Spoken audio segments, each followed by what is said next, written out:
ഹരി ഓം. എല്ലാവർക്കും നമസ്കാരം.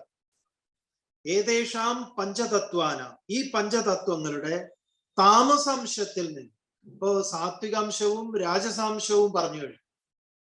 ഇനി ഈ പഞ്ചതത്വങ്ങളുടെ താമസാംശത്തിൽ നിന്ന് പഞ്ചീകൃത പഞ്ചമഹാഭൂതാനി എന്ന് പറയാം. പഞ്ചഭൂതാനി, പഞ്ചീകൃത പഞ്ചഭൂതാനി ഭവന്തി. പഞ്ചീകരിക്കപ്പെട്ട പഞ്ചമഹാഭൂതങ്ങൾ സംഭവിച്ചു.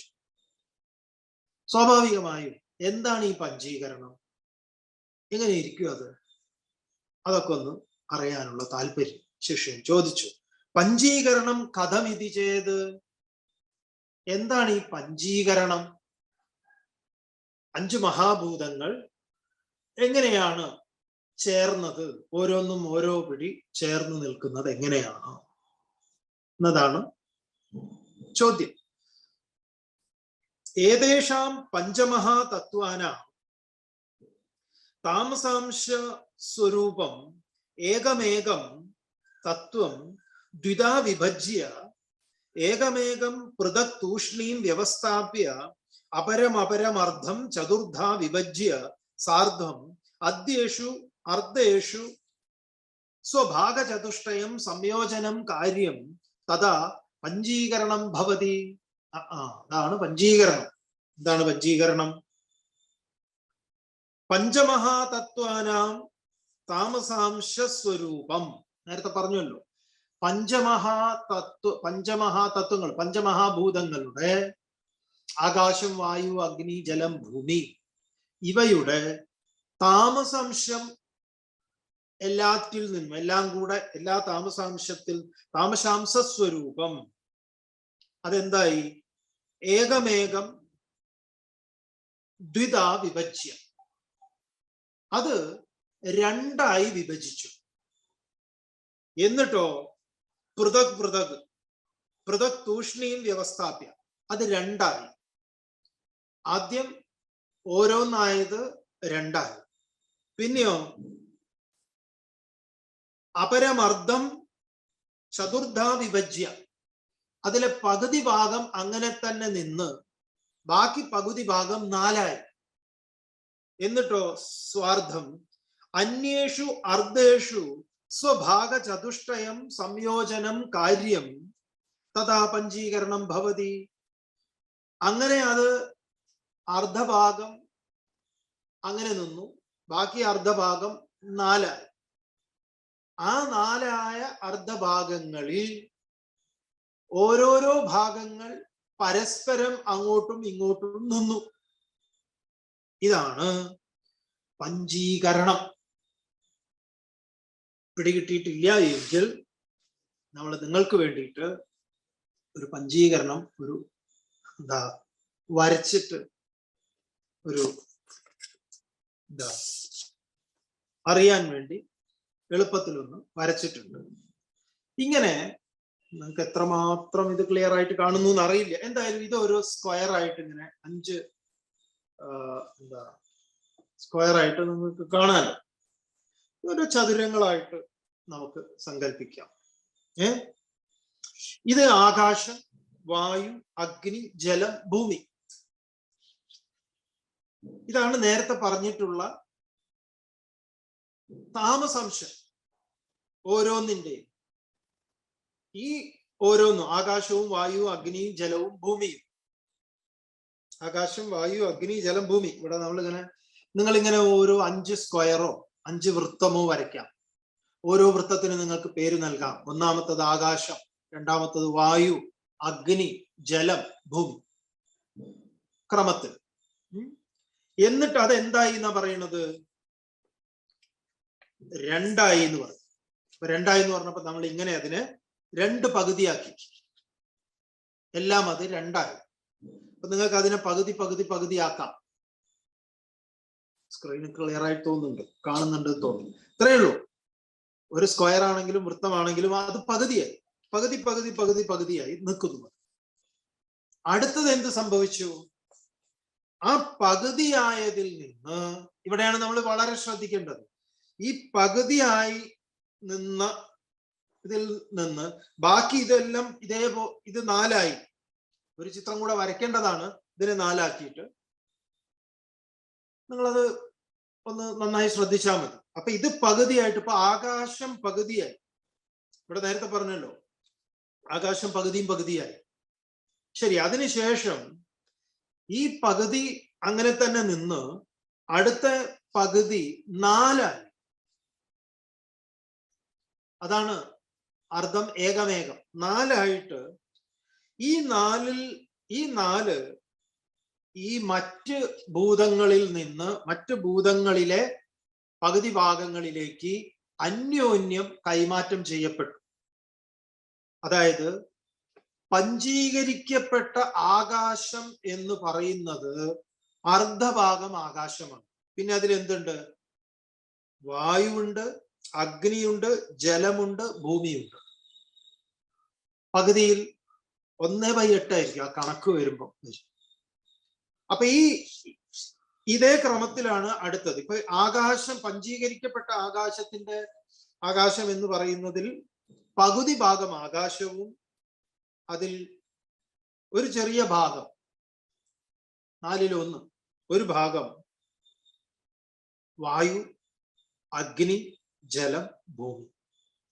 അടുത്തത് വായുവിനെ എടുക്കുമ്പോഴോ പകുതി ഭാഗം വായു, പിന്നെയുള്ളത് എന്താണ്? ആകാശം, അഗ്നി, ജലം, ഭൂമി. ഇനി അഗ്നി എടുത്തു കഴിഞ്ഞാലോ പകുതി അഗ്നി, ബാക്കിയോ വായു, ആകാശം, വായു, ജലം, ഭൂമി. ഇനി ഇതിപ്പോ ആകാശം, വായു, അഗ്നി. ജലത്തെ എടുത്തു കഴിഞ്ഞാലോ പകുതി ഭാഗം ജലം, പിന്നെയുള്ളത് ആകാശം, വായു, അഗ്നി, ഭൂമി. ഭൂമിയെ എടുക്കുന്ന സമയത്ത് പകുതി ഭാഗം ഭൂമി, പിന്നെയുള്ളത് മറ്റ് 4 ഭൂതങ്ങൾ. എന്ത് വരുന്നു? ആകാശം വരുന്നു, വായു വരുന്നു, ജലം വരുന്നു, അഗ്നി വരുന്നു.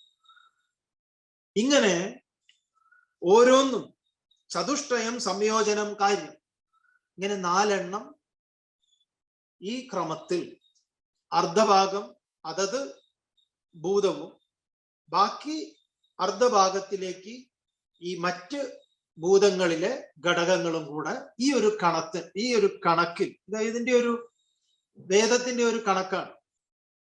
ഈ കണക്കിനാണ് ഇങ്ങനെ പഞ്ചീകരിക്കപ്പെട്ടതാണ് നമ്മൾ ഈ കാണുന്ന പ്രപഞ്ചം. ഈ ജലം നമ്മൾ കുടിക്കുന്ന ജലത്തിൽ എന്തുണ്ട്? ആകാശമുണ്ട്, വായുവുണ്ട്, അഗ്നിയുണ്ട്, ജലമുണ്ട്. ജലമാണ് അതിലെ മെയിൻ ഇൻഗ്രീഡിയൻസ്. ഇപ്പൊ നമ്മള് ഈ ഓരോ സാധനങ്ങൾ മേടിക്കുമ്പോൾ അതിൽ ഇപ്പൊ ഒരു ടോണിക് ആണെങ്കിലും എന്താണെങ്കിലും നമ്മൾ ഒരു ഷാമ്പു മേടിക്കുമ്പോഴും അതിൽ എന്തൊക്കെയാണ് ഉള്ളത് എന്നുണ്ടല്ലോ, അതിലൊരു മെയിൻ കണ്ടന്റ്. ഇപ്പൊ വെളിച്ചെണ്ണയോ അല്ലെങ്കിൽ എന്താ പറയാ ഗ്ലിസറിനോ, ഇത് എത്ര പെർസെന്റേജ് ആണ്? ഇതാണ് അതിന്റെ ഈ വിശ്വത്തിന്റെ ഈ എന്താ പറയാ ഈ പ്രപഞ്ചം എന്ന് പറയുന്നതിന്റെ ചേരുവ, ഇൻഗ്രീഡിയൻസിനെ കുറിച്ച് ഋഷി പറഞ്ഞു വെച്ചിരിക്കുന്നതാണ് ഇത്. ഇതാണ് കാര്യം. അപ്പോ ആൾക്കാർ ചില്ലറക്കാരല്ല എന്ന് പറയാം. ഗംഭീരമായിട്ടാണ് ഇത്തരം കാര്യങ്ങളെ കുറിച്ച് നന്നായിട്ട് അപഗ്രഥിച്ച് പറഞ്ഞിരിക്കുന്നത്. ഇതാണ് ഈ പഞ്ചീകരണം. അത് വലിയ കൺഫ്യൂഷൻ ഒന്നുമില്ല. നിങ്ങൾക്ക് സ്ക്വയർ ആയിട്ട് വേണമെങ്കിൽ വരയ്ക്കാം, വൃത്തമായിട്ട്. സ്ക്വയർ ആകുമ്പോൾ കുറച്ചുകൂടെ എളുപ്പത്തിൽ അതിനെ ചെയ്യാൻ പറ്റും. അപ്പോ ആദ്യം നമ്മൾ ഒരു ഒരു റഫായിട്ട് ഒരു പേപ്പർ എടുക്കുന്നു, ഒരു പേനയും 5 സ്ക്വയർ വരയ്ക്കുന്നു. 5ന് നമ്മൾ പേര് കൊടുക്കുന്നു. ഒന്നാമത്തത് ആകാശം, രണ്ടാമത്തത് വായു, മൂന്നാമത്തത് അഗ്നി, നാലാമത്തത് ജലം, അഞ്ചാമത്തത് ഭൂമി. അതാണ് ക്രമം. ഏതസ്മാത് ആത്മന ആകാശ സംഭൂത, ആകാശാത് വായു, വായോരഗ്നി, അഗ്നേരാപ, അഗ്നം പൃഥ്വി, പൃഥ്വിയിൽ നിന്ന് ഔഷധി. അത് ഇരിക്കട്ടെ. അപ്പൊ ഭൂമി. അങ്ങനെ നമ്മൾ അതിന് പേര് കൊടുക്കും. നിങ്ങൾക്ക് വേണമെങ്കിൽ നിറം കൊടുക്കാം. ആകാശത്തിന് എന്തെങ്കിലും കൊടുക്കാം, വായുവിന് കൊടുക്കാം, എന്തെങ്കിലുമൊക്കെ കൊടുത്തോ. പിന്നെ അതെന്ത് സംഭവിച്ചു? അത് 2ആയി. അപ്പൊ നേർപകുതിയായി ഓരോന്ന്. അപ്പൊ പകുതി ഒരു സ്ക്വയർ 2 ഭാഗങ്ങളായി ഒരു ബ്രെഡ് എടുത്ത് വെച്ച് 2 പീസാക്കി വെച്ചതുപോലെ, അല്ലെങ്കിൽ ഒരു ദോശ എടുത്തിട്ട് നേർപകുതിയാക്കി, ഒരു ഓംലെറ്റ് എടുത്ത് നേർപകുതിയാക്കിയതുപോലെ. എന്നിട്ട് അങ്ങോട്ടും ഇങ്ങോട്ടും വെച്ചോളൂ ദോശക്കല്ല്. അപ്പൊ അതെന്തായി? 2ആയി. ഇനി ആ പകുതി അങ്ങനെ തന്നെ നിൽക്കട്ടെ. അടുത്ത പകുതി ഉണ്ടല്ലോ, ആ പകുതി 4 എല്ലാറ്റിലെയും പകുതി 4. അപ്പൊ ഇതിൽ നിന്ന് നിങ്ങൾ ആ 4 നിന്ന് ഒരു പീസ് എടുത്തിട്ട് ആകാശത്തിന്റെ ഒരു പീസ് എടുത്ത് വായുവിൽ വെക്കുക.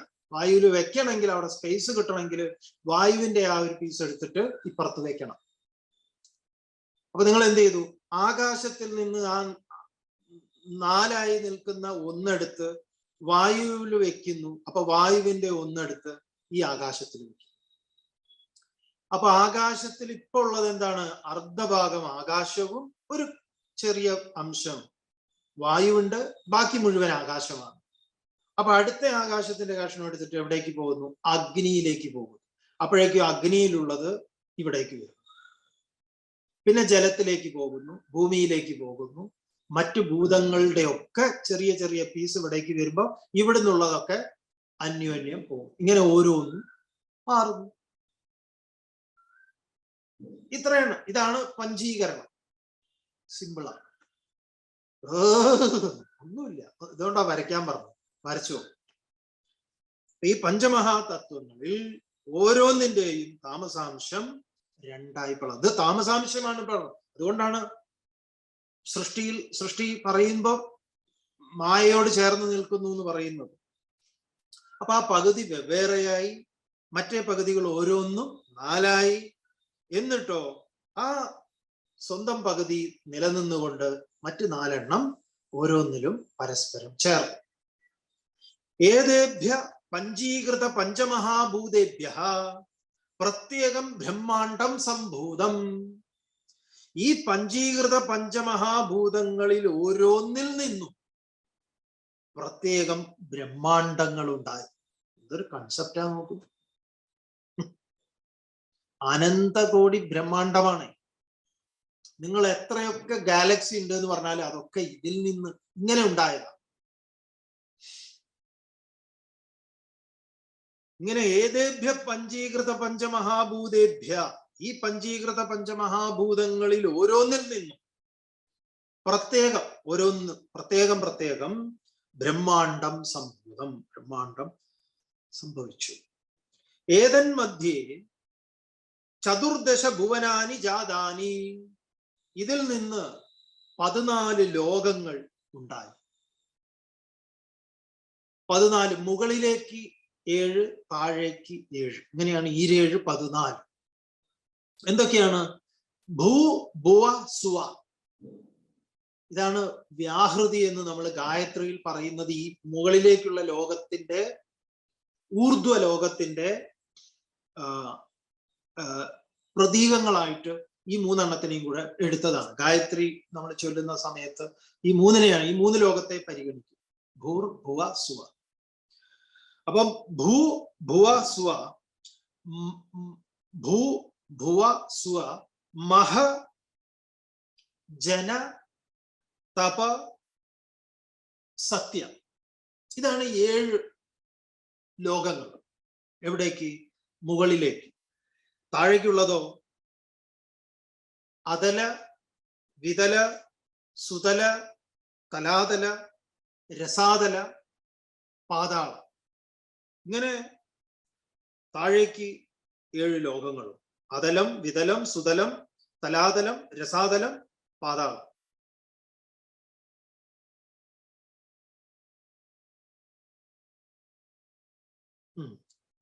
തലം, അതലം, തലാതലം, ഇപ്പോഴാണ് 7. തത്തൻ മധ്യേ, ഇതിന്റെ ഓരോന്നിൽ നിന്നും ഉദ്ഭിജ സ്വേദജ അണ്ടജ ജരായുജ ജായന്തേ. അതിഗംഭീരമായ സയൻസ് ആട്ടോ. നമ്മളിങ്ങനെ സുവോളജിയിൽ പഠിച്ചിട്ടുണ്ടാവില്ല. വീണ്ടും നമ്മൾ പറയുന്നു, നമ്മൾ സ്പേഷ്യസിനെ കുറിച്ചൊക്കെ പഠിക്കുന്നുണ്ട്. പക്ഷെ ഇങ്ങനെയാണോ പഠിക്കുന്നത്? അല്ല. ഇതെന്താണ്? ഇതൊരു വേറൊരു ഗംഭീര പഠനമാണ്. ഇത് വളരെ കുറച്ചുകൂടെ എളുപ്പമാണ്. നമുക്ക് കാറ്റഗറൈസ് ചെയ്യാം ഏത് ഗണത്തിൽ പെടുന്നു. ഇതിൽ നിന്ന് ഉദ്ഭിജ സ്വേദജ അണ്ടജ ജരായുജ ജായന്തേ, ഇതിൽ നിന്ന് ഉദ്ഭിജമെന്നും സ്വേദജമെന്നും അണ്ടജമെന്നും ജരായുജമെന്നും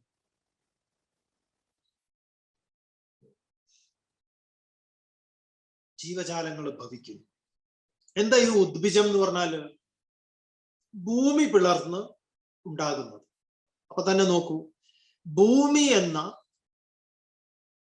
മഹാഭൂതത്തെ ആശ്രയിച്ച് ഒരു വിഭാഗത്തിൽപ്പെടുന്ന ജീവജാലങ്ങൾ സംഭവിക്കുന്നു. അതെന്തൊക്കെയാണ്? വൃക്ഷലതാദികൾ. ആ വൃക്ഷലതാദികൾക്ക് ആശ്രയമായിട്ടുള്ളത് ഭൂമിയാണ്. അപ്പൊ ഭൂമിയെ അധിഷ്ഠാനമാക്കി, ഭൂമിയാണ് യോനി, കടന്നു വരാനുള്ള പ്രവേശന ദ്വാരം. അങ്ങനെ ഭൂമി പിളർന്നു വരുന്ന ഒരു കാറ്റഗറി ഉണ്ട്, അതാണ് വൃക്ഷലതാദികൾ. അതിനെ ഋഷി ഒറ്റ വിഭാഗത്തിലാണ് പെടുത്തിയിരിക്കുന്നത്, ഉദ്ഭിജം എന്ന വിഭാഗത്തിൽ. അത് ലക്ഷോപലക്ഷം ഉണ്ട്. തെങ്ങ്, കവുങ്ങ്, പ്ലാവ്, വെറൈറ്റി ഉണ്ട്, പലതും ഉണ്ട്. പക്ഷെ അതിന്റെ ഗണം പറയുമ്പം അത് ചെറിയ പുല്ലാണെങ്കിലും ഈവൻ കൂണാണെങ്കിലും ഒറ്റ ഗണത്തിലാണ്. ഉദ്ഭിജം, ഭൂമി പിളർന്ന് ഉണ്ടാകുന്നത്. രണ്ടാമത്തത് എന്താണ്? സ്വേദജം. സ്വേദസ് എന്ന് പറഞ്ഞാൽ വിയർപ്പാണ്, ഈർപ്പത്തിൽ നിന്നുണ്ടാകുന്നത്. അപ്പൊ ആ ഈർപ്പത്തിൽ നിന്നുണ്ടാകുന്നതിന് കാരണമായി വർത്തിക്കുന്ന ഭൂതം ഏതാണ്? ജലമാണ്. അപ്പൊ ജലം എന്ന ഭൂതത്തെ ആശ്രയിച്ചുകൊണ്ട് സൃഷ്ടിക്കപ്പെടുന്നു ജീവജാലങ്ങൾ. എല്ലാ ഭൂതവും ജീവജാലങ്ങൾക്ക് അനിവാര്യമാണ്. പക്ഷെ മുഖ്യമായി ഈ ഭൂതങ്ങളുടെ സ്വാധീനത്തിൽ ജനിക്കുന്ന ജീവജാലങ്ങളാണ്. അപ്പൊ സ്വേദജം, വിയർപ്പിൽ നിന്ന്, ഈർപ്പത്തിൽ നിന്ന്, ഫംഗസ്, മൂട്ട, കൊതുക് തുടങ്ങി പലതും.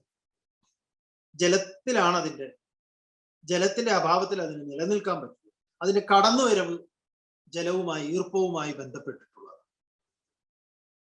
മൂന്നാമത്തേത് അണ്ടജം അല്ലെങ്കിൽ ആണ്ടജം എന്നും ഉപനിഷത്തിൽ ആണ്ടജം എന്ന് പറയും, അണ്ടജം എന്നും പറയും. എന്താണത്? മുട്ട വിരിഞ്ഞാണ് അതുണ്ടാകുന്നത്. അങ്ങനെ മുട്ട വിരിഞ്ഞ് അതുണ്ടാകണമെങ്കിൽ അതിന് ഏത് ഭൂതമാണ് ഏത് ഭൂതത്തിന്റെ അനുഗ്രഹമാണ് അതിന് കിട്ടുന്നത്? ഏത് മുട്ട വിരിഞ്ഞുണ്ടാകുന്ന ജീവജാലത്തിനും അതിനെന്ത് വേണം? ചൂട് വേണം. അതാണ് കൃത്രിമമായി ചൂട്, ബൾബിന്റെ ഒരു പ്രത്യേക വിധത്തിൽ ചൂട് നൽകിയിട്ടാണല്ലോ. നമ്മൾ ഈ തള്ളക്കോഴിയെ അടയിരുത്തിയിട്ടൊന്നുമല്ല ലാർജ് സ്കെയിലിൽ കോഴിക്കുഞ്ഞുങ്ങളെ ഉൽപ്പാദിപ്പിക്കുന്നത്. ഇൻക്യുബേറ്റർ നമുക്കറിയാം എങ്ങനെയാണ് അത് പ്രവർത്തിക്കുന്നത്. അപ്പൊ ചൂട്, അഗ്നി തത്വത്തിൽ നിന്നാണ് മുട്ട വിരിയുന്നത്. അപ്പൊ അഗ്നി എന്ന മഹാഭൂതത്തെ ആശ്രയിച്ചുകൊണ്ട് അണ്ടജൻ, മുട്ട പൊട്ടി ഉണ്ടാവുന്ന പക്ഷിക്കുഞ്ഞുങ്ങള്, പാമ്പുകള്, അങ്ങനെ പല ഇഴജാതികൾ പലതും, പറവകള്, ഇതൊക്കെ മുട്ടയാണ്, മുട്ടയിൽ നിന്ന് വിരിയുന്നതാണ്. അപ്പൊ മുട്ട വിരിഞ്ഞുണ്ടാകുന്നത്, ഭൂമി പിളർന്നുണ്ടാകുന്നത്, ഈർപ്പത്തിൽ നിന്നുണ്ടാകുന്നത്. പിന്നെയുള്ളത് ജരായുജം. ജരായുജം, നമ്മളൊക്കെ ജരായുജമാണ്, പ്രസവിക്കുന്നത്. ജരായുജം അല്ലെങ്കിൽ ജീവജം നമ്മൾ, ജരായുജമാണ് വൈദിക പ്രയോഗം. പ്രസവിക്കുന്നു. ഈ ജരായുജ പ്രസവിക്കുന്നതിന് ഏത് ഭൂതമാണ് സഹായിക്കുന്നത് എന്ന് ചോദിച്ചാൽ, പ്രസൂതി വായു എന്നൊരു വായു തന്നെ ഗർഭകാലത്തിൽ സ്ത്രീകളിൽ വായു ഒരു പ്രത്യേക രൂപത്തിൽ പ്രസവത്തിന് സഹായിക്കാൻ പാകത്തിനൊരു അപാനൻ കുറച്ചുകൂടെ ഒന്ന് പ്രവർത്തിച്ച് അന്ന് സജ്ജമാക്കും. ഈ ഗർഭസ്ഥ ശിശുവിനെ പുറത്തേക്ക് തള്ളാനുള്ള ഏർപ്പാടുണ്ടാകും. അവിടെ വായു വളരെ പ്രധാന, വായുവിന്റെ തള്ളലിലാണ് ഈ ശിശു പ്രസവിക്കുന്നത്. ഇനിയുള്ളത് ശരിക്കും 5 പ്രകാരത്തിലാണ് ജീവജാലങ്ങൾ. ഇവിടെ 4ആയിട്ട് പറഞ്ഞിരിക്കുന്നത്. ഉദ്ഭിജ, സ്വേദജ, അണ്ടജ, ജരായുജ എന്നാണ് ഉപനിഷത്തിൽ പറഞ്ഞു. 5 പ്രകാരത്തിൽ. അതൊന്ന് ഊഷ്മജം എന്ന് പറയും.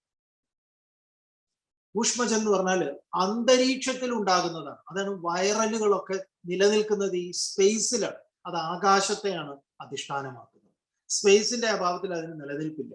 ചിലതിന് ആയുസ് വളരെ അല്പമാണ്. അതാണ് തുമ്മിക്കഴിഞ്ഞാൽ മറ്റൊരാളുടെ ശരീരത്തിലേക്ക് പ്രവേശിക്കാനുള്ള സ്പേസ് അകലം കിട്ടുകയാണെങ്കിൽ അവൻ കയറും. അകലം കുറച്ച് കൂടിയാലോ അവൻ അടുത്ത ശരീരത്തിലേക്ക് പ്രവേശിക്കാൻ പറ്റില്ല. അപ്പോഴാണ് നമ്മൾ ഈ മാസ്ക് ഇടൽ, ഈ സോഷ്യൽ ഡിസ്റ്റൻസിങ് ഒക്കെ നമുക്കിപ്പം നല്ല ബോധ്യമുള്ള കാര്യമാണ്. അപ്പൊ ഇവൻ അന്തരീക്ഷത്തിൽ ഇവൻ നിൽക്കും. നമ്മുടെ പല വൈറൽ ഫീവർ, അത് ഇത് എന്നൊക്കെ പറയുന്നത് ഉണ്ടാകുന്നത് ഈ അന്തരീക്ഷത്തിൽ കാലാവസ്ഥാ വ്യതിയാനത്തിലൊക്കെ ഇവർക്ക് ചെറിയ എന്താ പറയാ നിലനിൽപ്പിന് സഹായകമായിട്ടുള്ള ചില അന്തരീക്ഷത്തിന്റെ തോതൊക്കെ ഉണ്ട്. അതാണ് ചിലർക്ക് ചില സ്ഥലങ്ങളിൽ പോയാൽ പെട്ടെന്ന് അസുഖം വരുന്നതും മറ്റുമൊക്കെ. അപ്പൊ ഇവര് നിലനിൽക്കുന്നത് ഇവിടെയാണ്, ഈ സ്പേസിലാണ്, ഊഷ്മജം. ഇങ്ങനെ 5 മഹാഭൂതങ്ങളെ ആശ്രയിച്ചുകൊണ്ട് സൃഷ്ടി പ്രക്രിയകൾ നടക്കുന്നു. ഈ 5 പ്രകാരത്തിലെ ജീവജാലങ്ങൾ ഇവിടെ ഉണ്ടാകുന്നുണ്ട്. ഈ 5 ഗണത്തിൽ ഈ ജീവജാലങ്ങളെ പെടുത്താം. 6ാമതൊരു ഗണത്തിൽ പെടുത്താൻ പറ്റിയ ഒരു ജീവജാലം ഈ വിശ്വത്തിൽ ഇന്നേ വരെ ഉണ്ടായിട്ടില്ല. നോക്കിക്കോളൂ നിങ്ങൾ. നമ്മൾ പറയുമ്പോൾ പറയും ലക്ഷോപിലക്ഷം എന്ന്, പക്ഷെ ഈ 5 ഗണത്തിൽ നമുക്ക് പെടുത്താം. 5 ഗണം, അതിൽ ലക്ഷക്കണക്കിന് വെറൈറ്റി ഉണ്ട്.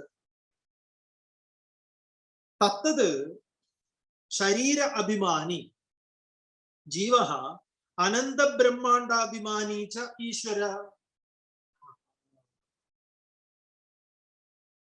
അപ്പോ ആരാണ് ജീവൻ, ആരാണ് ഈശ്വരൻ?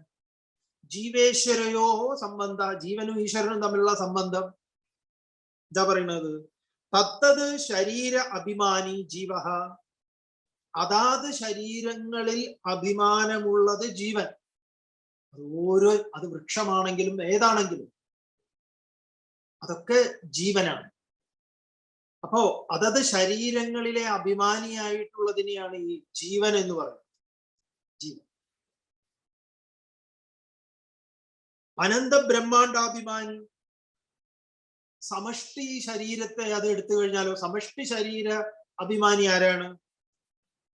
ഈശ്വര, അത് ഈശ്വരനാണ്.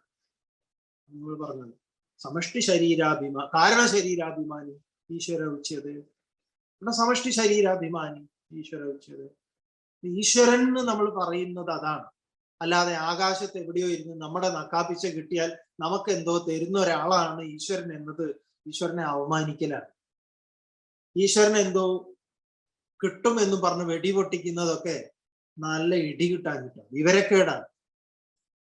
പിന്നെ നിങ്ങൾ അമ്പലത്തിൽ കൊടുക്കുന്ന വഴിപാടും അതും ഇതൊക്കെ എന്തിനാന്ന് വെച്ചാൽ അത് ഇത്തരം സംസ്കാരം നിലനിർത്താൻ വേണ്ടി നമ്മളെ വിദ്യാസമ്പന്നരാക്കാനുള്ള സങ്കേതങ്ങളായിട്ടാണ് പൂർവികർ ഇത് ചിട്ടപ്പെടുത്തിയത്. പക്ഷെ ഇന്ന് അതല്ല, അന്ധവിശ്വാസത്തിന്റെയും അനാചാരത്തിന്റെയും പടുകുഴിയിലേക്ക് തള്ളാൻ ഇത്തരം സങ്കേതങ്ങൾ നമ്മൾക്ക് സഹായകമായിട്ട് തീരുന്നുണ്ട്. അത് വേറൊരു വിഷയം, നമ്മൾ ഇവിടെ ചർച്ച ചെയ്യേണ്ടതല്ല. എന്നാലും ചിലപ്പോൾ നിങ്ങൾക്കൊക്കെ സംശയം തോന്നുമായിരിക്കും. അപ്പൊ ഈ വഴിപാടൊക്കെ വഴിപാട് അമ്പലത്തിന്റെ ഇലക്ട്രിക് ബില്ല് കൊടുക്കാനും ടെലിഫോൺ ബില്ല് കൊടുക്കാനും അവിടുത്തെ പൂജാരിക്ക് ശമ്പളം കൊടുക്കാനും അതിന്റെ നിത്യനിദാന ചെലവുകൾ നടന്നു പോകാനുള്ള, അല്ലാതെ ഈശ്വരൻ എന്ന് പറഞ്ഞ ആൾക്ക് നമ്മളാരാ കൊടുക്കാൻ, മേടിക്കാൻ അങ്ങനെ ഒരാളാരാ? മൂപ്പരുടെ കറൻസി ഏതാണ്?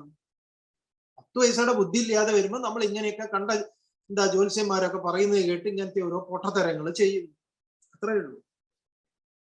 ഓ അനന്ത ബ്രഹ്മാണ്ടാഭിമാനി ച ഈശ്വര ഏവം പിണ്ഡബ്രഹ്മാണ്ടയോ ഐക്യം സംഭൂതം.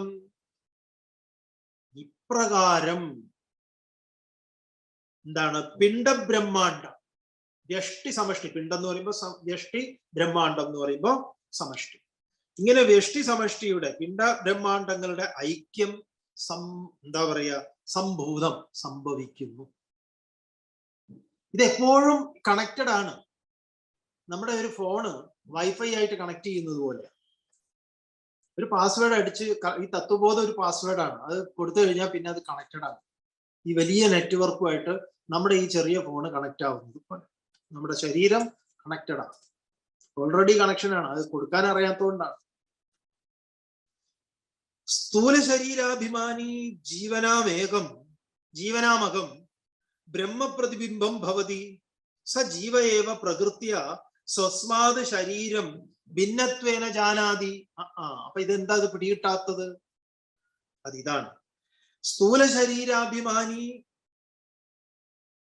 ഈ സ്ഥൂല ശരീരാഭിമാനിയായിട്ടുള്ള ജീവൻ ബ്രഹ്മപ്രതിബിംബം ഭവതി, ബ്രഹ്മത്തിന്റെ പ്രതിബിംബമാണ്. ആര്? ജീവൻ, ബ്രഹ്മത്തിന്റെ പ്രതിബിംബം. ആ ജീവൻ തന്നെ സയേവ ജീവ, ആ ജീവൻ തന്നെ പ്രകൃത്യാത്, പ്രകൃതിയിൽ. അപ്പൊ എന്താ ഈ പ്രകൃതി എന്ന് പറഞ്ഞാല്? സത്വ രജ തമോ ഗുണ സമ്മിശ്രമായിട്ടുള്ള. അപ്പൊ ഏതിൽ നിന്ന് സാത്വിക രാജസിക താമസികങ്ങളിൽ നിന്ന് എന്തൊക്കെ ഉത്പന്നമാക്കി? സാത്വികവും രാജസികവുമായി നിന്ന് നമ്മുടെ ജ്ഞാനേന്ദ്രിയങ്ങളെയും കർമ്മേന്ദ്രിയങ്ങളെയും അന്ധകരണ വൃത്തികളെയും സൃഷ്ടിച്ചതിന്റെ കാര്യം പറഞ്ഞു. തുടർന്ന് എല്ലാറ്റിൻ്റെയും താമസമായ അംശത്തിൽ നിന്ന് എങ്ങനെയാണ് ഈ അനന്തകോടി ബ്രഹ്മാണ്ടം ആവിർഭൂതമായത്? ഇതെല്ലാം പറഞ്ഞിട്ട് ഇവിടെ പറയുന്നു, ഈ സ്ഥൂല ശരീരാഭിമാനിയായിട്ടുള്ള ജീവനാമകം, സ്ഥൂല ശരീരാഭിമാനി ജീവനാമകം ബ്രഹ്മപ്രതിബിംബം ഭവതി, അത് ബ്രഹ്മത്തിന്റെ പ്രതിബിംബമാകുന്നു.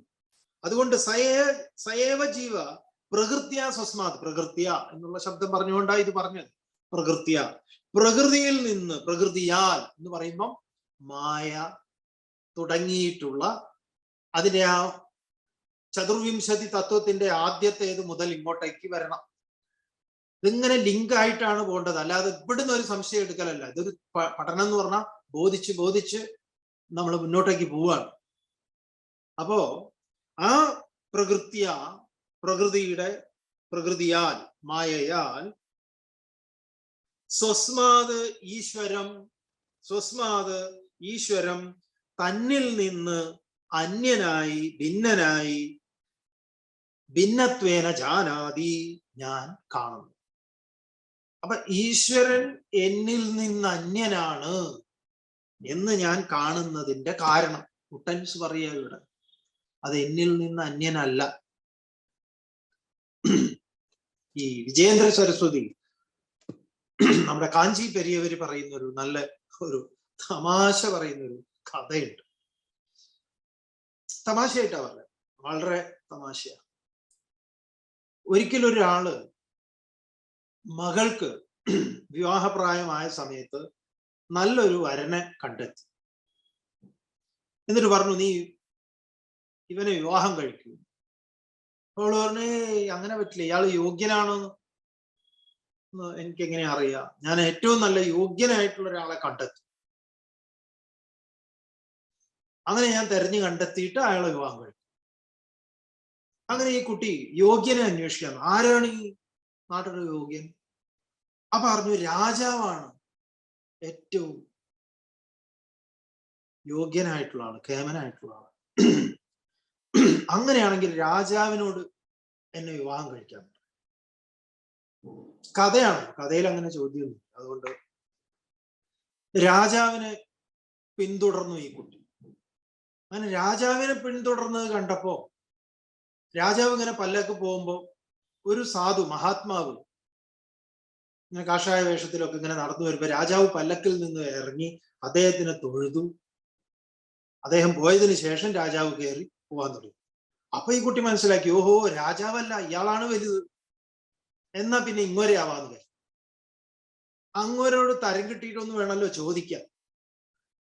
ചോദിക്കാൻ വേണ്ടി അദ്ദേഹത്തിന്റെ പിറകെ കൂടിയപ്പോ അദ്ദേഹം കുറെ ദൂരെ പോയപ്പോ ഒരു വൃക്ഷച്ചുവട്ടില് ഒരു കല്ല്, ഗണപതിയുടെ ഒരു കല്ല്, ക്ഷേത്രമൊന്നുമല്ല, ഒരു കല്ലായിട്ട്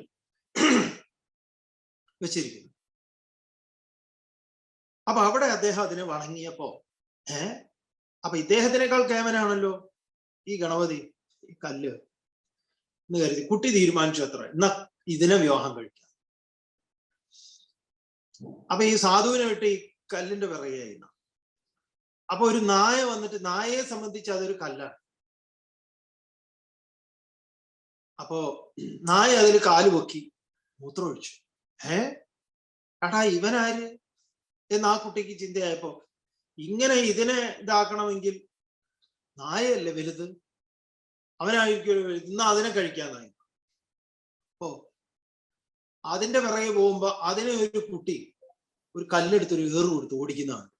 അപ്പൊ എന്നാ പിന്നെ ഇവനെ, ഈ നായേക്കാൾ കേമൻ ഇവനാണ്, ഇവന്റെ പിറകെ.